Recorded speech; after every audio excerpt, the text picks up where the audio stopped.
welcome to We Have Issues, episode 2. I'm Anthony. I'm Steven. And we have issues. We have issues. I wrote down some things that we can talk about, to kind of catch up from last week. So it's been a long week.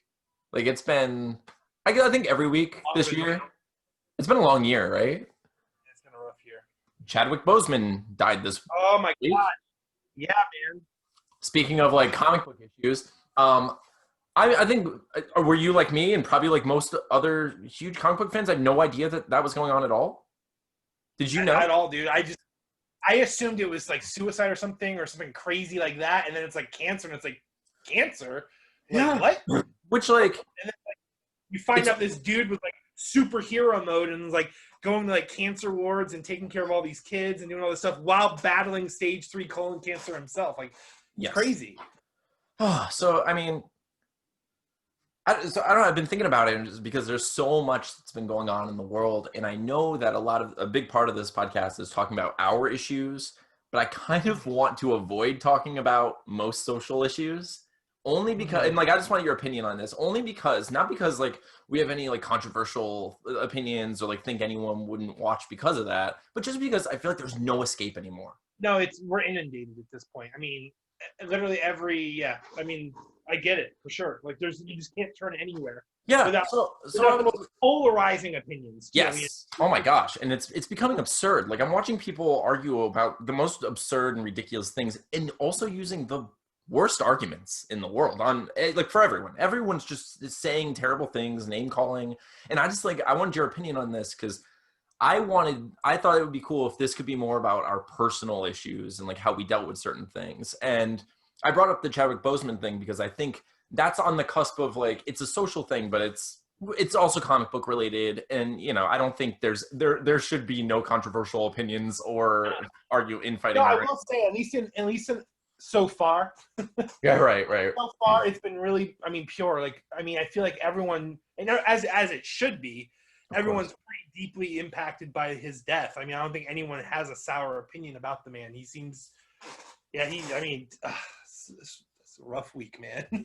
Yeah. So I wrote that down because it's been a rough week socially, and I realized how often or how frequent we've been having those sort of weeks. Not that specifically affects our ability to get our work done, but I think spiritually it might, at times, like it definitely, because I feel the weight of a lot of it, and a lot of it is like, familial infighting and that sort of thing, and you see it and it just weighs on you, and it's it's seemingly never ending. It's just like this weird snake eating its tail, and you can focus on it forever until while you're standing on the track and the train's coming at you, like it feels like it's going to take you down at some point if you don't look away.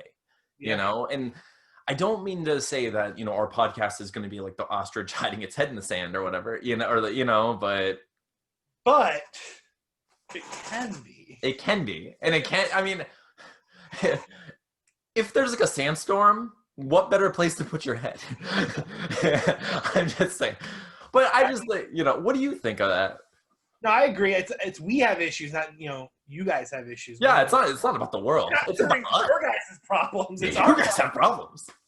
This is our podcast. So yeah, you're the star of this. Doing comics and stuff. This has absolutely nothing to do with your political agenda. Exactly. Okay, good. I'm glad we're on the same page with that, and nothing else, Stephen. However, I did want to start talking about. No, I was kidding. But okay, so keeping that in mind, so how did you do this week with your goal? I did some pretty good stuff. I don't know if I should just hold it up to the camera or if I should send you pictures and you should edit them in later. But just a few, let's see how. Oh, very cool. Okay. That's a close-up of your character. There's a little gramophone. Oh, I like that. There's me. Very nice. Oh, yeah. The Tommy character. Okay. Oh, yeah, that's really good. That definitely looks like him. And Brandon.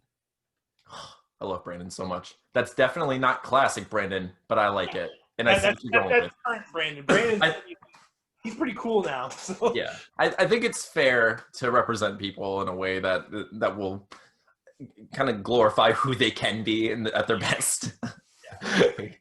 We've definitely all had our worst moments. So, yeah, I did pretty well. I outlined. So when I write comic books, what I like to do is I start with like a story structure, like circle story structure. I learned from Dan Harmon. And Joseph Campbell's The Whole Hero's Journey. It's the Hero with a Thousand Faces thing. So I just outlined the entire plot of the story from like who the character is, what he needs to do, where he's going to go back in time, obviously. So he's in search of something in the thing he needs. So I go through the whole hero's journey, and then I begin outlining every single issue.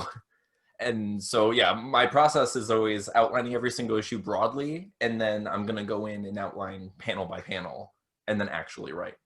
So as I've been doing this, it seems like it's going to be pretty narrative heavy, you know? Like I imagine it's going to be a lot of like external dialogue, that kind of, you know, like that sort of running narrative throughout the whole thing. I'm really interested to see how we're going to make the music work, you know? Yeah, that's going to be fun.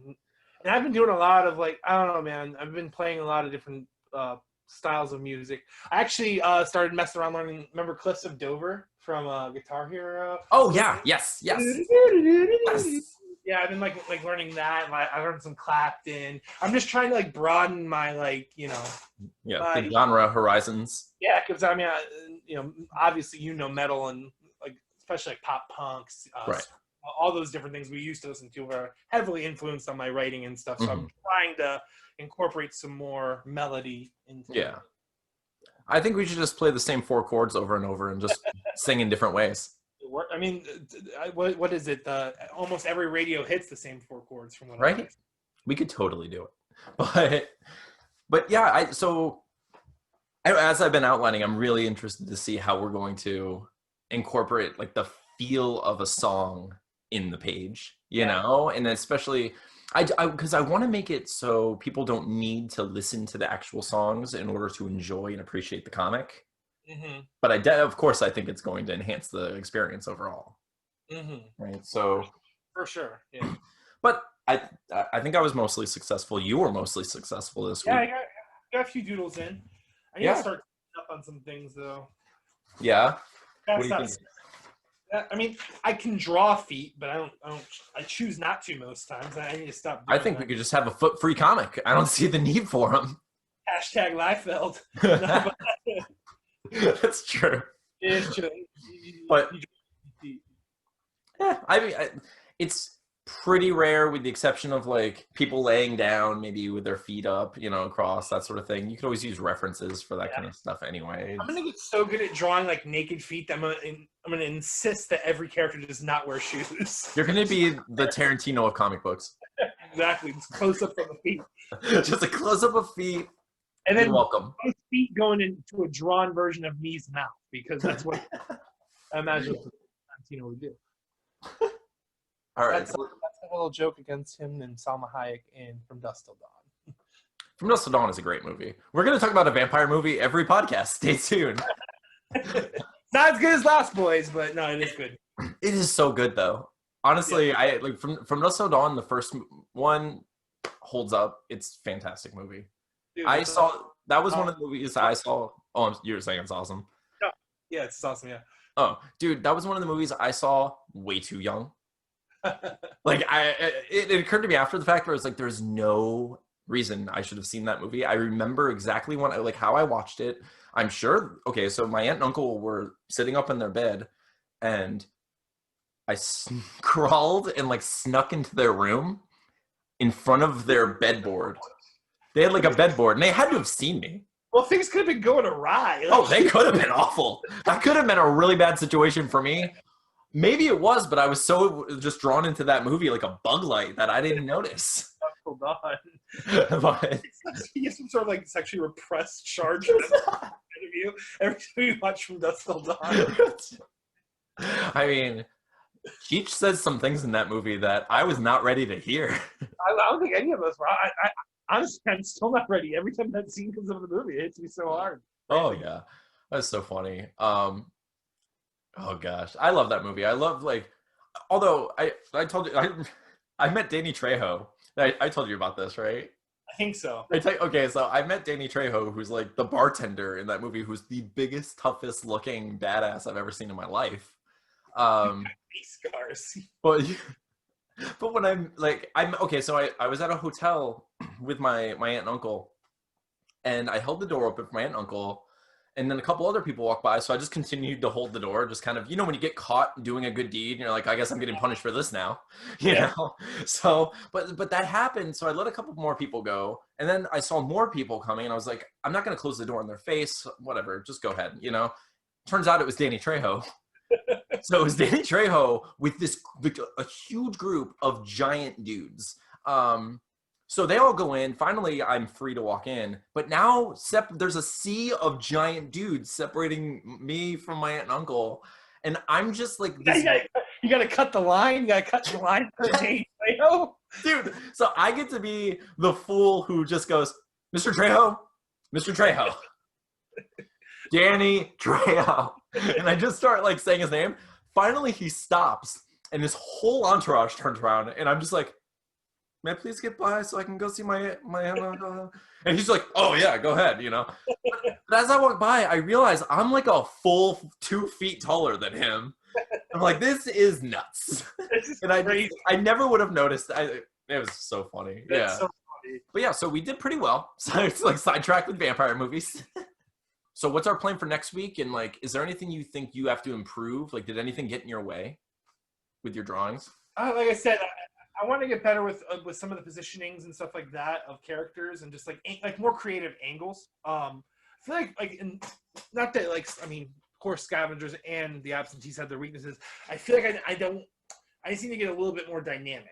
You know what I'm saying? Like, yeah. I almost have it, but there was I remember there was that one panel you pointed out in the Absentees that one time where like I basically wasted a whole panel on an inaction. Like he's grabbing Jeffrey, then he's grabbing Jeffrey still at a distance, and then pulling Jeffrey in when I could have just had him pull him in and grab all at the same time.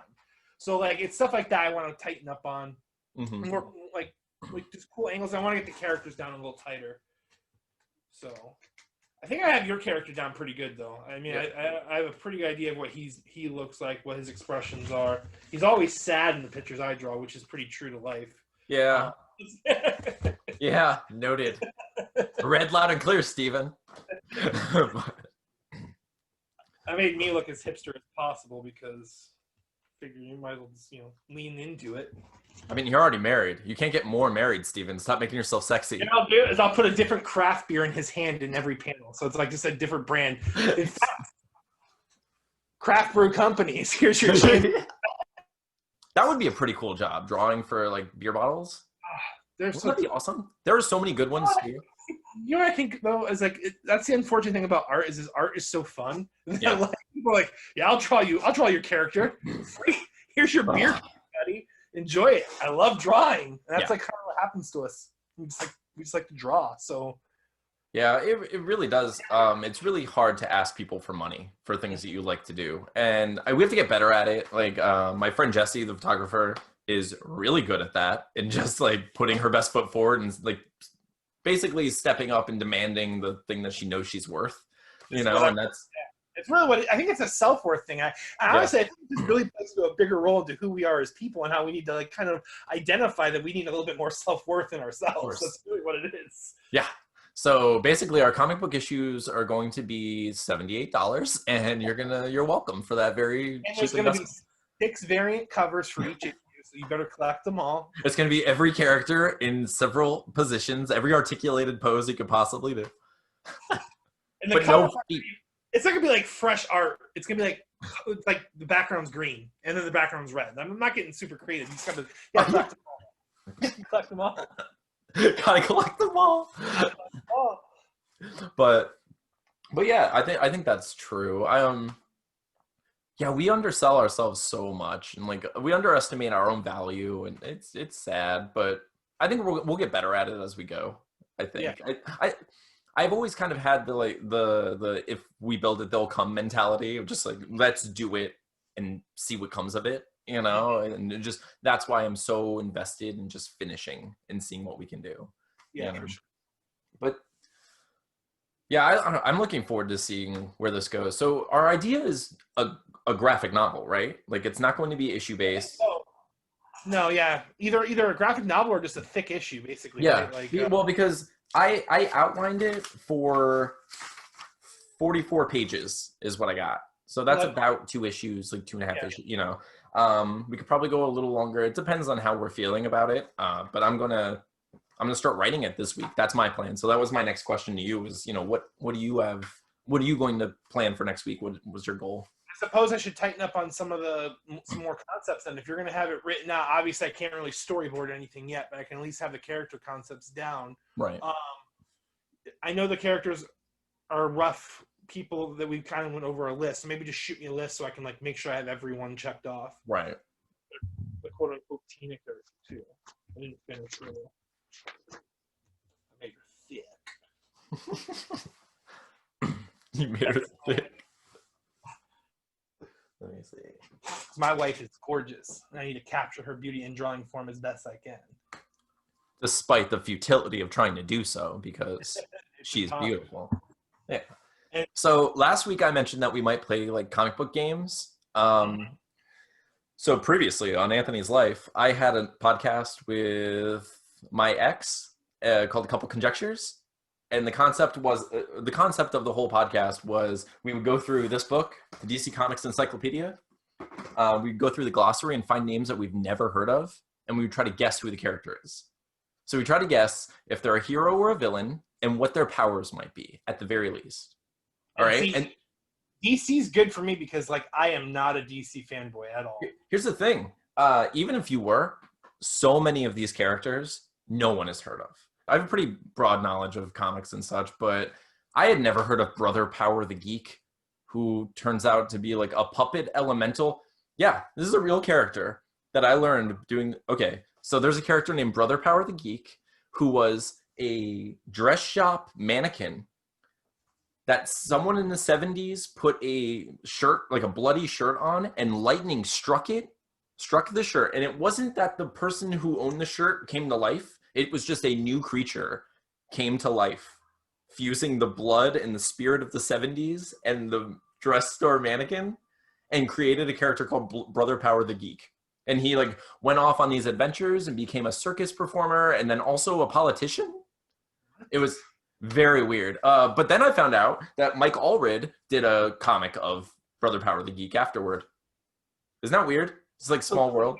Yes, it's very small world. So I thought it would be fun for us, since we're a comic book based podcast, to just play that game and see how it goes. If you're interested, you want to try it? You have the book, so you quiz. All right. Let's see how well. Okay, I'll let you choose the letter. Just any letter you want. Let's go with K. Okay. Do you know the way? All right. Do you know Kid Slick? Kid Slick. Okay, Kid Slick. I do not know Kid Slick. Yeah, there you go. Name, I'm going to guess. Kid Slick is probably an adolescent boy who develops some sort of power that lets him kind of move quickly by sliding on surfaces. Ooh, okay. I like it. Hero? Villain? I'm going to lean towards, like, not like he's a hero, but he's kind of arrogant. So he probably, like, messes up every now and then, gets a little I like that. I'm imagining, like, Marty McFly. Like, Back to the Future Marty McFly. Exactly. But, like, yeah, just, like, hero. Oily shoes, like, basically. Like, that's, like, Slick shoes. All right, so let me see. Let me see if I can find Kid Slick. Uh-oh. Page 99. Oh, yeah. This is always my favorite because I love this team, but I had no idea that this person was a thing. He's part of the Doom Patrol, apparently. Oh, okay, cool. Yeah. Is that Gerard Butler? What was that? Is that Gerard Way? Sorry, not Gerard. Yeah. Well, Gerard Way is doing like... It's emo! No, it's Gerard Way. Sorry. No, okay. I didn't say Gerard Butler. I knew it was Gerard Way. I must have Gerard Butler on the mind. You're not okay, Steven. It says, Kid Slick, Vic Darge, surrounded by a frictionless force field aura Oh, that slews off attacks and allows Darge to slide across any surface. So he So I is wasn't. in Okay. a nonce like that's pretty funny. You were very close. But Doom Patrol. And he's a good guy. And he's a good guy. Yeah, Doom Patrol. Awesome. I hit that one right on the head. That was pretty good. Like there are so many. Okay, like Nurgle. Like Virgil. Nurgle. Nurgle? Yeah. Okay, Nurgle. Let's think here, Nurgle. All right. With a name like Nurgle, you're definitely a bad guy. There's no questions asked. People are picking on you. There's no one chanting your name, Nurgle, hoping that he's going to be doing good. So I'm going to guess Nurgle is probably. I'm going to say he doesn't really have powers. He's like a sort of brainiac. Maybe has like gadgets, stuff like that. And he hates people. He hates people. He's a bad guy. Okay, he's a bad guy who hates people. Yes, sir. But no powers. He has like gadgets. I'm thinking he has gadgets. I'm thinking. Virgil sounds like a nerd name for sure. Yeah. I mean, I would have guessed some sort of like Toxic Avenger nerdy character. Mm-hmm. But all right, let me see. Nurgle appears in the Green Lantern. Let me see. Oh. Ruler of the underworld. Oh, so I was right about the villain, but this dude's more powerful than I originally thought. He's way more powerful. Apparently, he's immortal. He's a mystical. His mystical. He might derive from an Owen technology, though. It might have arrived from like the Green Lantern's planet technology, whatever his power is. Gleaned from eons of wandering in space. So he's super powerful character. And the reason why he's a bad guy though is because people are like, "What's up, Nurgle?" Shouldn't have had a better name. I hope we're pronouncing it wrong. I hope someone calls us on it. Well, I mean, okay, what are the Nurgle? It would be Nurgle? Nurgle? It has to be Nurgle, right? It has to be Nurgle, right? Like Nurgle. Virgil, I'm thinking like powerful, angelic name. Yeah, I think so. But I'm just saying, I'm pretty proud of myself that the first time I ever played the game, I actually got it like right on the head. You got it right on the head. Slick and everything. Kid Slick, for sure. That was basically perfect. You just know who Kid Slick is. I'm a little suspicious that you're Kid Slick, as I've never seen you and Kid Slick in the same room. Same room. Yeah, so here's the thing, Anthony. I'm slick. So slick and so young. Call me Kid Slick. Oh shit. I feel a freestyle rap coming on. And that's it. I'm the hip hop hippopotamus. My lyrics are bottomless. Oh man. I actually started I always start watching Flight of the Conchords. Is that what it is? Flight of the Conchords? Yeah. And I always get to like half of it and then I just stop watching it for some reason. But it's so funny, man. Like I laugh so hard. The next thing I wrote down is literally have you watched anything good or read any comics or anything good or watched anything good lately? And speaking of Flight of the Conchords, have you watched What We Do in the Shadows? Mm-mm. Okay, so there's a movie. Do you know about the movie What We Do in the Shadows at all? So What We Do in the Shadows is Jermaine, Taika Waititi, and like this whole great cast. Some of them from Flight of the Conchords. But it's a faux documentary about vampires in modern day, and it's hilarious. But there's a show that's spun off of the movie that I think is even better. Honestly, it's hilarious. It's so funny and definitely worth watching. It was one of those shows that it was actually the only show since I think The Office, maybe Parks and Rec, that I immediately restarted after I finished watching the season. That's awesome, because I pretty much have The Office and Parks and Rec on repeat. Yeah. So like those shows were shows I was like, I enjoyed them so much that as soon as I was done watching the series, I was totally willing to just start it over. And I understand. I've said recently to someone that if I had the streaming rights to The Office, I would just make my own streaming service of The Office. It'd be $4 a month for The Office. And you know how many people would buy that? Everyone would just buy that. Everyone buys Netflix for The Office. I mean, it's just a truth. Yeah. So, but yeah, so many people love The Office. But anyway, I had that feeling again with What We Do in the Shadows, where it's just the rewatchability is infinite, and I love it so much. And the characters are fantastic. There's an energy vampire in it named Colin, and he is just every person you work with that you wish you didn't work with.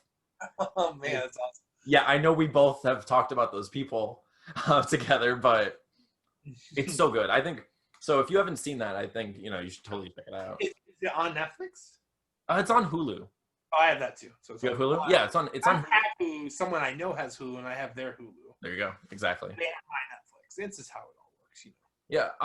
Other than that, I watched Lovecraft Country, which is on HBO. It's really good. It's only 3 episodes deep. So now, is it like Lovecraft horrors? Like, is that what like the whole idea is? yeah. So well, I guess it's based on a novel series that I haven't read yet because it's so good that I'm definitely going to go read those novels at some point soon. But the first 3 issues because of comic books, but the first 3 episodes are so good. It basically takes place in like during segregation, early integration, and it follows these people who are living in a world of expanded monsters that they are only now discovering, that like at least our characters are only now discovering. So it's really fascinating to watch them deal with modern social issues as well as awesome, perfectly rendered Lovecraftian monsters. Like just the coolest versions of like monstery vampires you'll ever see. It's so worth watching.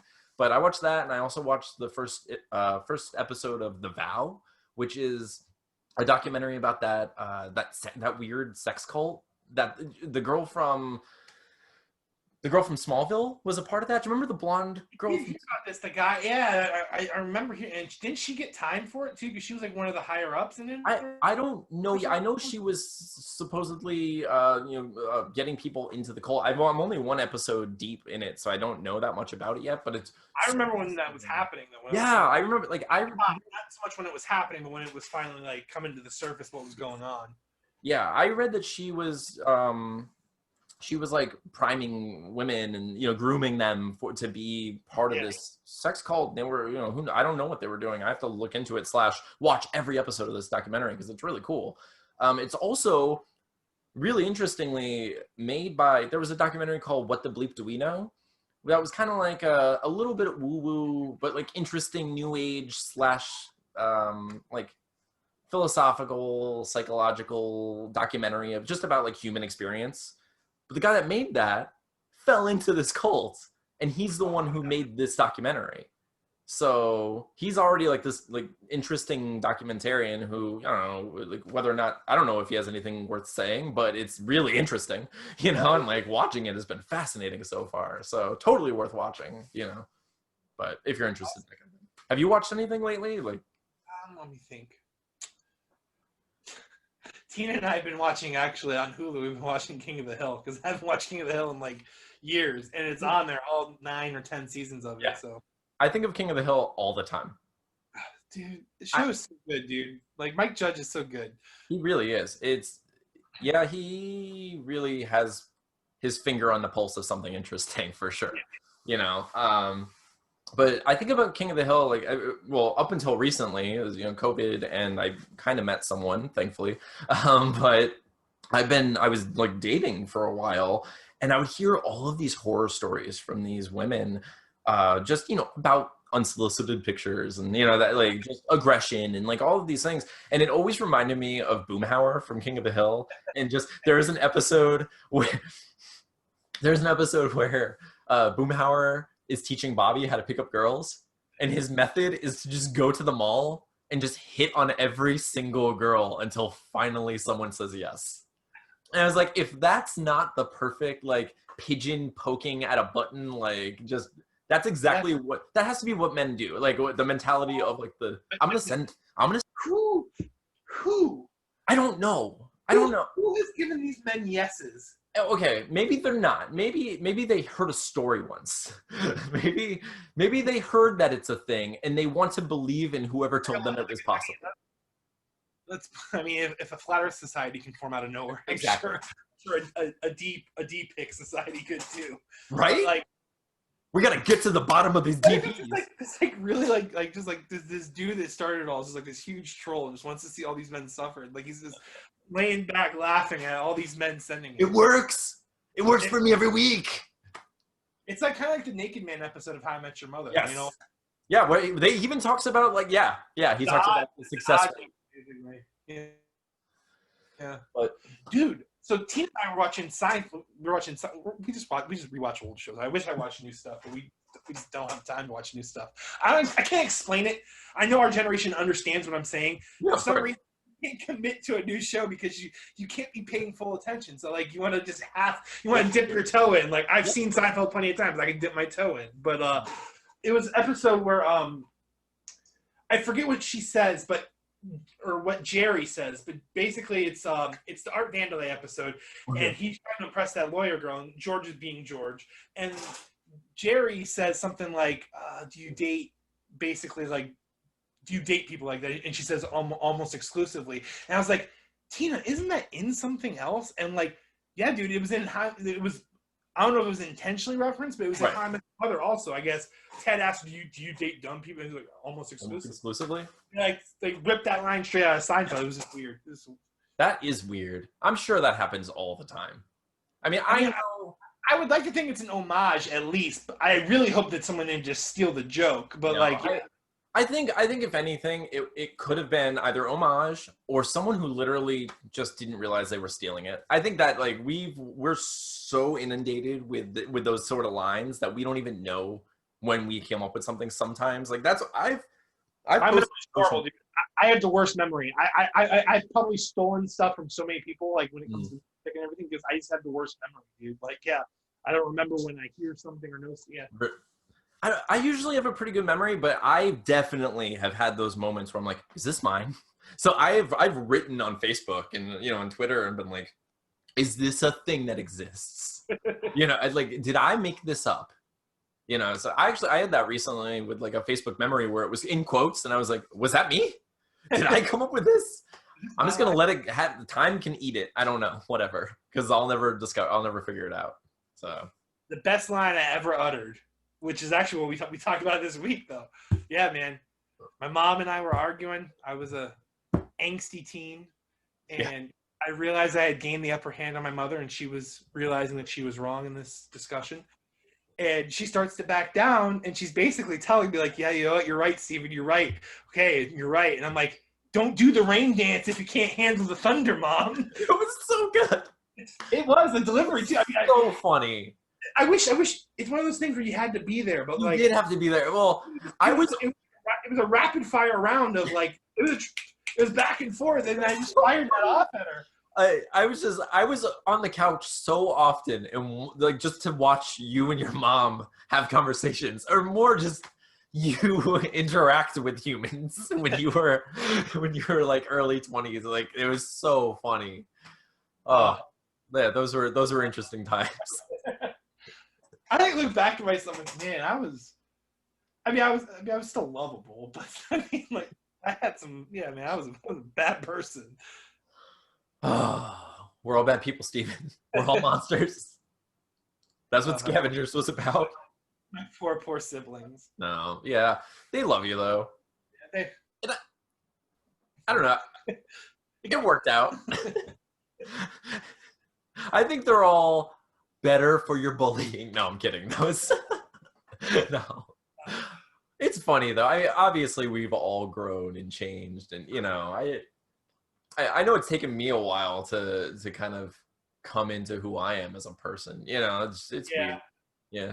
Finding your identity or like crafting an identity and cultivating who you are over time is just such an interesting art that we do. It's weird. It's almost like you it's like as you grow, it's like you look back and you remember the detail that you like the best about yourself and you try to maintain that into this new shell that you're in, So right. It's like you're constantly discarding what you feel is waste, but you're still cherry picking these like qualities that you think basically make you who you are. You know? It's like a dispositional selection, like natural selection, but like your personality. You know, you let things die and become extinct when they don't work. When they're no longer suitable for your environment. So, and that's good. That's how we become better people, right? Black-eyed peas even can't exist in 2020. It's just not someone that can continue existing. That was one summer in Jacksonville, and that's where it stays. Okay. I can't. I remember so specifically you coming home. Steven came home from a trip in Jacksonville, and he was changed. You're not gonna believe this. Black Eyed Peas. He's like, even no, it's never gonna be a thing. I'm like, no, dude, Black Eyed Peas is where it's at.